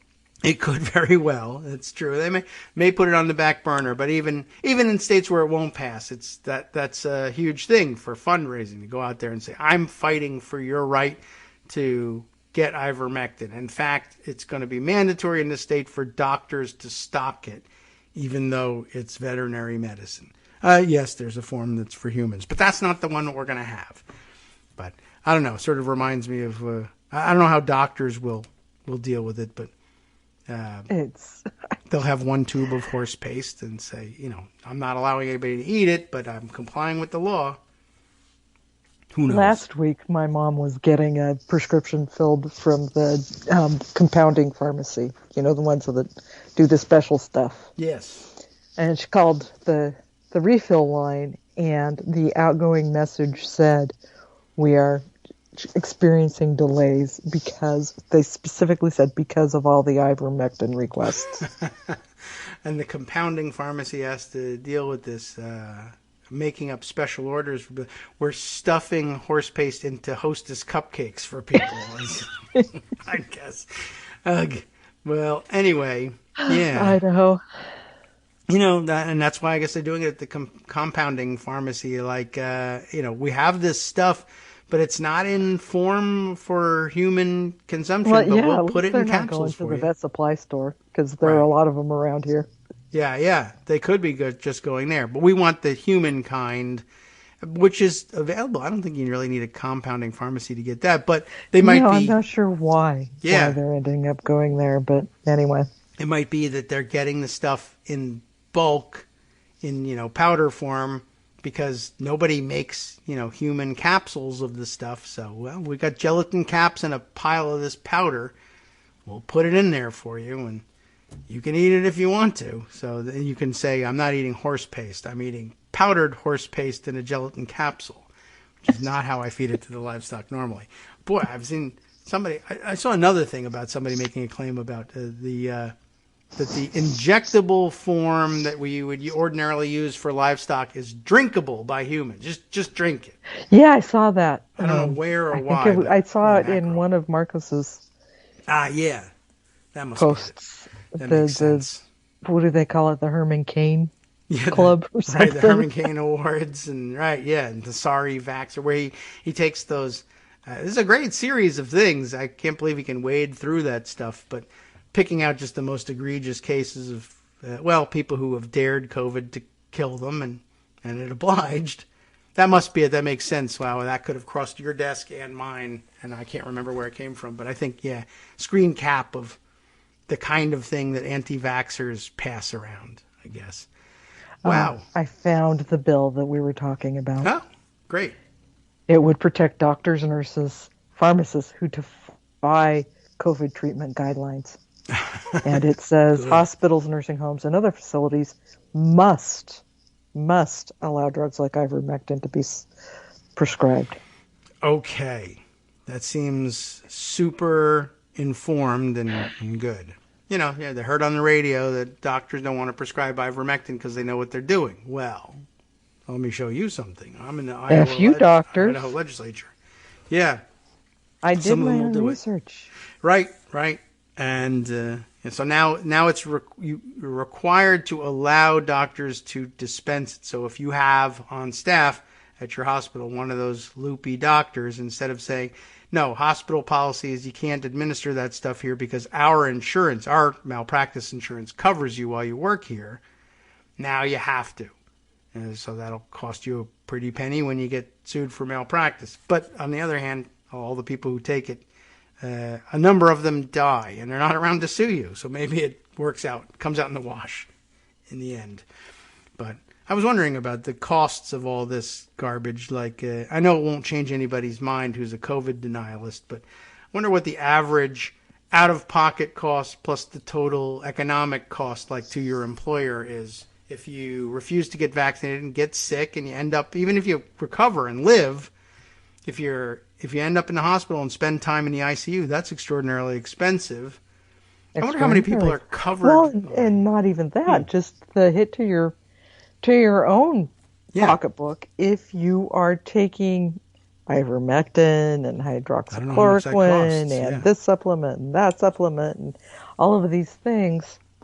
Yeah. When you could get a free shot. That's right. Economically, doesn't make any sense, but yeah, that's interesting. I wonder whether people are totaling that stuff up. And by the way, what's the effect of inflation on the price of ivermectin lately? I don't see that reported for some reason. Not really sure why. You'd think they'd be making a big deal out of it. They're making it harder to get by raising the prices. All right.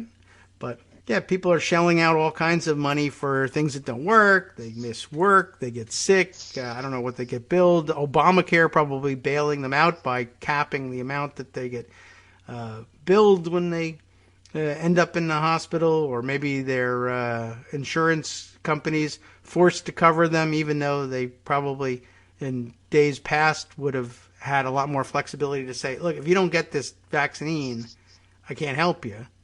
Yeah. But man. Yeah, they can't do no pre-existing conditions now, which is a good thing, particularly with COVID, because we're now starting to see the long-term effects. Sure. Those will all be... They're going to be very long-term, and it's going to be a big, big hit on everybody's insurance. Yeah. The long-term heart damage that's done, the lung damage that's done, everything that's happening, we're seeing long-term COVID. Yeah. It's going to really have tremendous, tremendous impact on health for decades to come. If we ever get past the pandemic stage of it. Yeah. Even just dealing with it, when it's long gone in the rearview mirror and people are still sick. These are all things that insurance companies used to just drop you for and say, you're just a chronically ill person. We're not going to insure you under regular rules. And they can't do that now. Thank you, Obamacare. Yeah, there you go. Everyone will say, thanks, Obama. And by, 5 years from now, they'll all be convinced that that was a Trump law because he'll just start saying so.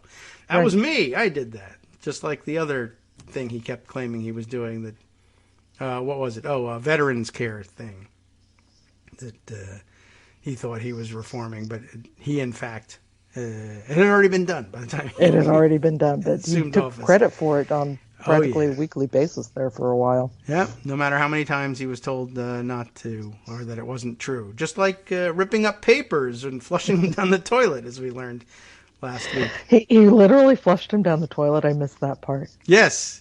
So that was part of the... you were out and under the weather. There you go. That's what you missed, was that Maggie Haberman finally let us know, because her book came out, that White House staffers had told her that they would frequently find the toilets clogged and in need of repair, and then when they cleared the clog, it was papers that Trump had torn up and flushed down the toilet. And, what the hell? Why not? No wonder he was so obsessed with how many times it took to press the button. Exactly it. And, right. And I remember his speech about that, too, about him saying, I called the plumber. I said, is something wrong with this? And he says, no, sir, it's you. And he was so offended that it was laid at his feet. And it's like, well, if you're flushing documents down the toilet, that'll do it. It is you. But, yeah, that's something he was apparently doing with enough frequency that it got back to Maggie Haberman. Not that she let us know about it until the book was published, but... Thanks, Mags. There you go. Anyway, yeah, so he's stealing the documents and storing them at his sprawling ranch home that you can't be thrown out of a window and killed in Mar-a-Lago. I noticed, he hasn't gone back to Trump Tower since he ended up in hock to Russian mobsters. But, yeah, he lives in a one-floor building now, and he's taking the boxes with him there, and he's flushing things down the toilet and tearing them, eating them, somebody had said a long time ago. But apparently no law applies to Donald Trump, and that's that. So, okay. In the meantime, we're here left trying to govern in his wake. Where do we stand in and we have being able to Tom do that? Cotton and Marsha Blackburn saying that there's money for crack pipes. Oh, yeah. Oh, everybody loves that one. In the continuing resolution. Oh, it's in the CR now. Okay. Well, because there's funding in the CR for HHS, which has this harm reduction program. Right. That's a grant program. It's $30 measly million. Mm-hmm. Not all for crack pipes. People stop smoking. Yep. And to reduce addiction, and it's crack pipes for the people. Sure. And who does she think the crack pipes should go to? Because Obama phones wasn't ridiculous enough, we have to go with crack pipes. Yeah, crack pipes. That sounds fun. So, okay, Marsha Blackburn is going to hold up the CR on that. I mean, it seems like the natural. You know, there's another crew of them. Mm-hmm. Cruz, Mike Lee, Rand Paul. Yeah. A couple of others who want to stop it because they want to end vaccine mandates. All the rest of the vaccine mandates that the Supreme Court said could stand for federal contractors, federal employees, and healthcare employees. Also an HHS program, so they'll say, all right, so now so we've got the crack pipe people and we've got the mandate people, and they're threatening to shut down government. Wonderful. And yeah, so I guess we'll see. And then they'll probably give in to it too. An amendment that says no federal funds shall be used to buy crack pipes for anybody. Now that's going to be a problem. Oh dear. Because of the House. Which is out. Mm-hmm. Oh, okay. So we have 3 days to do this. Friday. The House is gone. The House has been gone since last Thursday. No, did they leave Friday? Thursday or Friday. Okay. And are not coming back until February 28th. Oh. So they can't change this CR. Oh. So shutdown. If they're, not overwhelmed, if there aren't enough Republicans to say, I think there will be enough Republicans. Yeah, okay. Mitch McConnell does not want his Republican Party shutting down the government again. Okay. Well, we'll see whether that saves them. And by the way, if they do, then we should all be campaigning on Mitch McConnell's on crack. So that's obvious. I mean, they would. It would be nice if Democrats would campaign on Mitch McConnell's on crack. Yeah. It would be nice if Democrats started saying, look what Republicans are doing. Yeah. Instead, giving crack we pipes still to have this bipartisan fetish, which Yeah. is just driving me nuts. Hmm. We That'd be have the interesting. perfectly good, here's my example. We Yes. have the perfectly good Infrastructure Investment and Jobs Act. Okay. Isn't that a great name for a bill? It's Sure. got jobs in it and everything. Right. We used to think that was brilliant. They are all calling it the Bipartisan Infrastructure Law. Everybody. Biden on down. Everybody. Bipartisan. They are giving Republicans credit for this when the whole thing only passed. It was only this bipartisan effort because Joe Manchin and Krishna Sinema insisted that the two bills be split because we started in on this stupid, we have to bring Republicans in and they'll help us and we can get the whole big $6 trillion thing done. Mm-hmm. And then no. And Republicans said no. Because of the B. And Sinema and Manchin said no. We're going to get the infrastructure thing passed, the thing that Republicans are not going to vote for.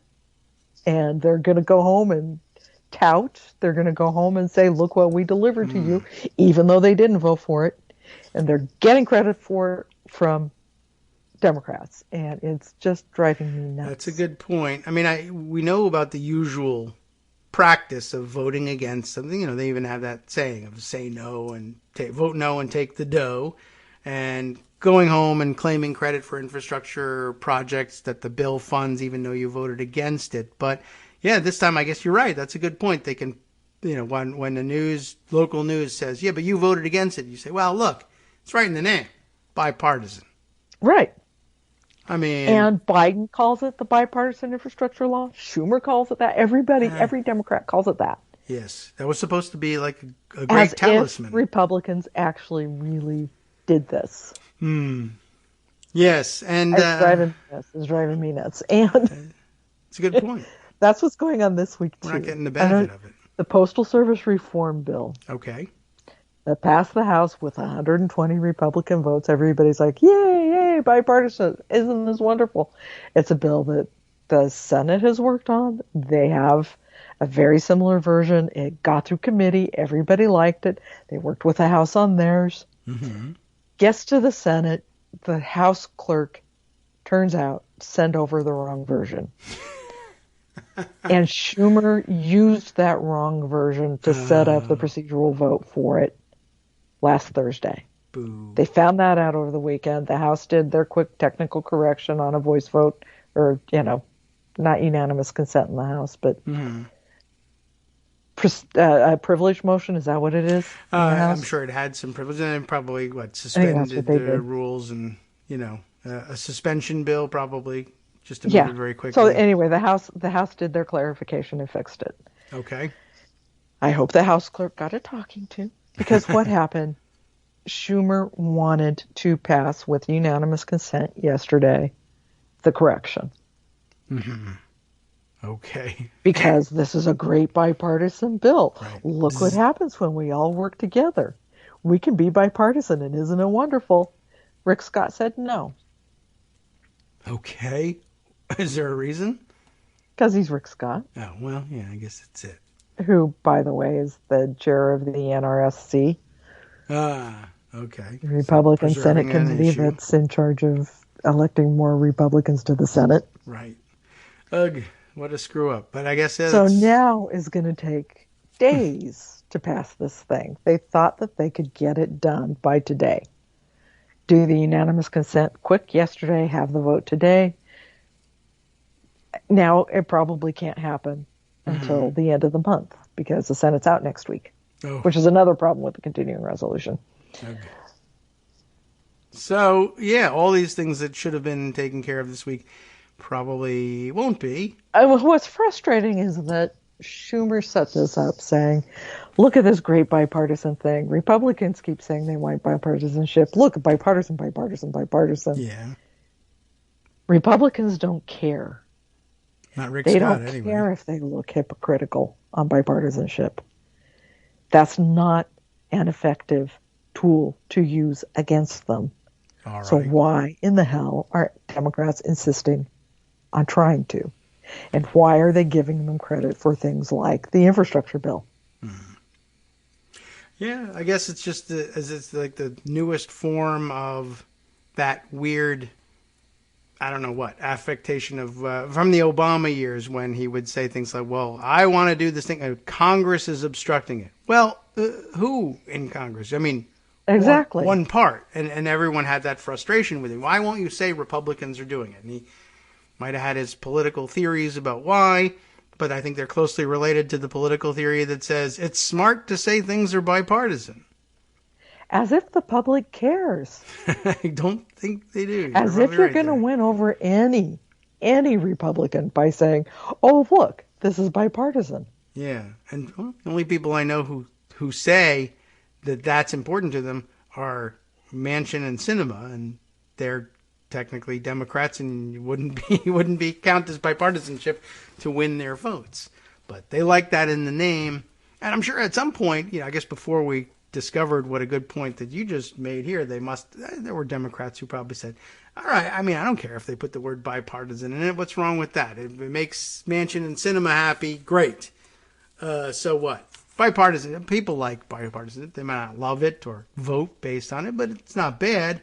But now, leave it to the Republicans will find a way to make it bad. And they did. Yeah. They ruined it. Ugh. Well, that's not so great. Need to figure out what's up with the House clerk, though. I mean, just the wrong version? That's nuts. Yeah, I was missing a couple of the amendments.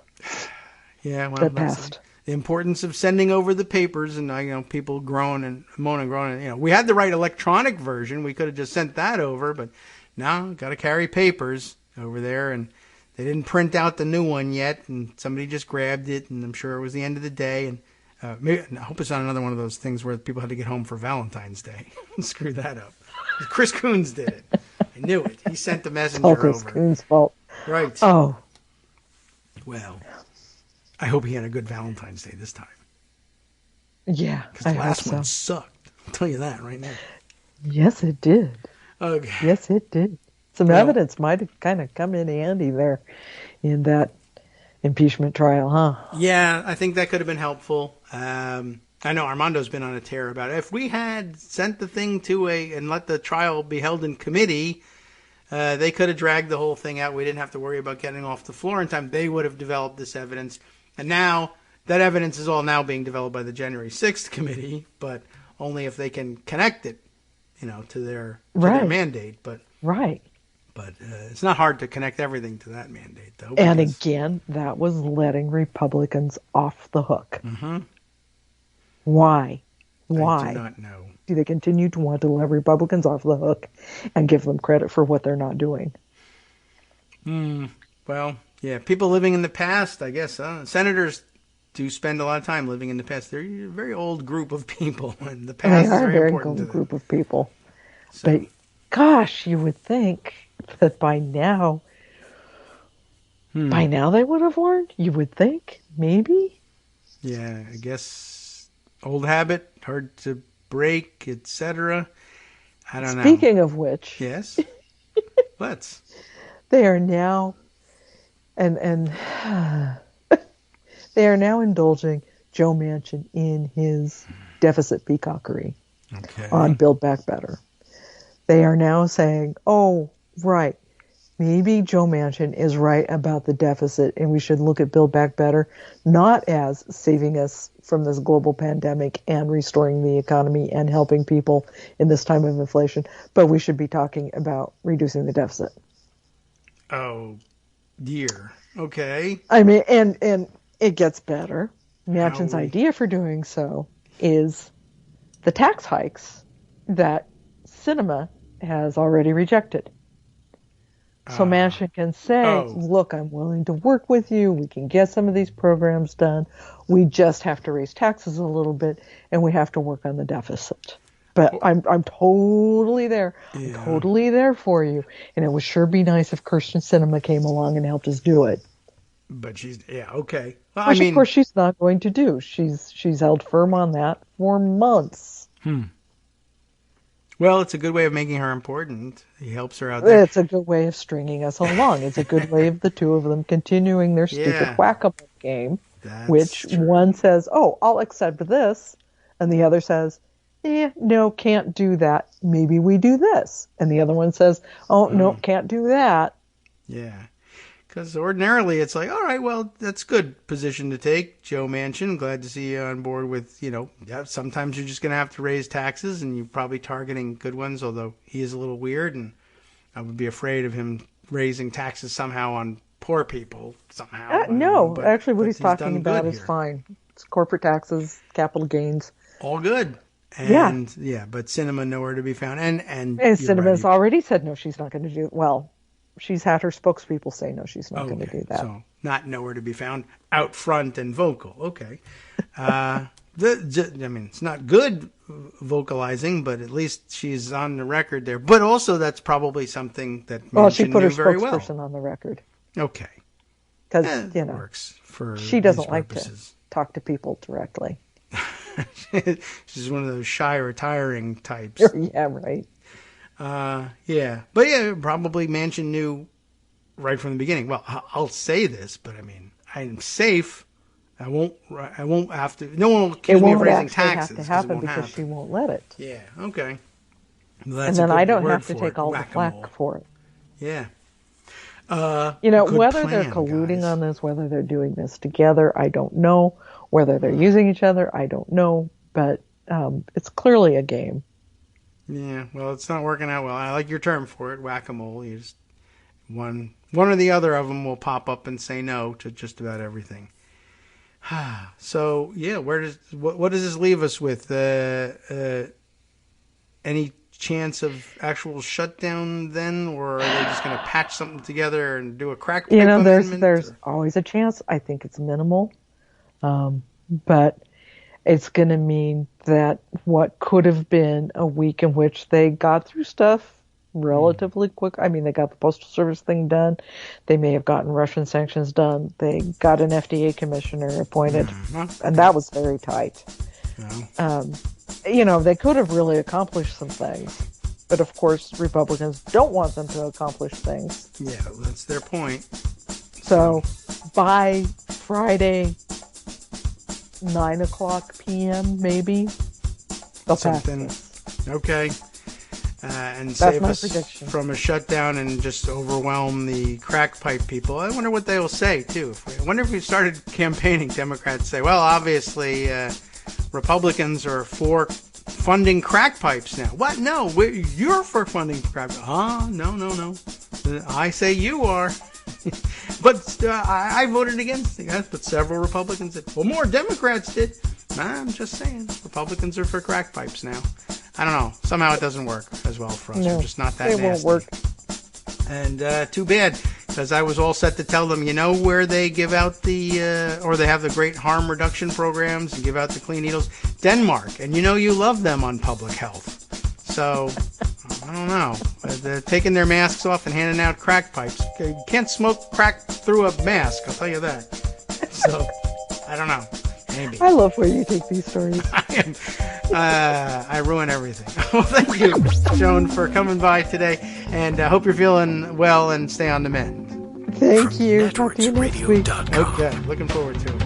You have been listening to Kagro in the morning with David Waldman. Time for us to give up the mic and hand it over to Justice Putnam for the West Coast Cookbook and Speakeasy and his collection of stories from around the country and around the world, because he's that kind of guy. Let's see, can we fit anything? What's happening around the world here today? Who's in the news? British postal workers. Everybody's postal workers in trouble. Stay tuned to find out what the connection is next.